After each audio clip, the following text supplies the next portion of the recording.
নাটকের মাধ্যমে নেশামুক্তি কেন্দ্রের জীবনযাপনকে তুলে ধরে জনসাধারণকে সচেতনতার বার্তা। শুক্রবার সন্ধ্যায় মালদা কলেজ অডিটোরিয়ামে নাটকের আয়োজন করা হয়। উপস্থিত ছিলেন বিশিষ্ট সমাজসেবী সৌমিত্র সরকার, পার্থ মুখার্জি, এমডি অভিষেক, ছাত্রনেতা শুভাঞ্জন গোস্বামী সহ বিশিষ্টজনেরা। সমাজে বিভিন্ন ধরনের নেশায় আসক্ত যুবক যুবতীরা নেশামুক্তি কেন্দ্রে তাদের জীবনযাপন কতটা কষ্টকর, সেখান থেকে কি করে উদ্ধার হতে পারে বা নেশা থেকে কি করে দূরে থাকা যায়, সমস্ত বিষয় নাটকের মাধ্যমে তুলে ধরা হয়।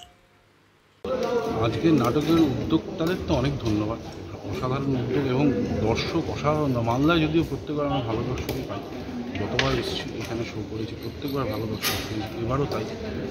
আর এইটা রবিশঙ্কর বলের লেখা একটা উপন্যাস চন্দ্রাহতের কুটি, সেইটাকে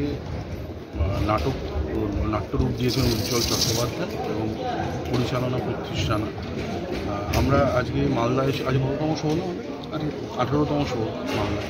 কালকে আমাদের বালুরঘাটে শো আছে, বালুরঘাট রবীন্দ্রভবন। মালদায় যত দিন যাচ্ছে মালদায় দর্শকের কোয়ালিটি আরও ভালো হচ্ছে। থিয়েটারের দর্শক, এরকম দর্শক পেলে আমাদেরও ভালো লাগে। উদ্যোক্তাদের অনেক ধন্যবাদ, আপনাদেরও অনেক ধন্যবাদ, আপনারা এতক্ষণ ধরে আমাদের সহ্য করেন। আবার যদি ডাকেন তাহলে আবার আসুন। মানে এই উদ্দেশ্যটা উদ্দেশ্যটা নাটকটার উদ্দেশ্যটা কি? নাটকটার উদ্দেশ্য বলতে মানে কি, কোন দিকটাকে তুলে ধরা হয়েছে না?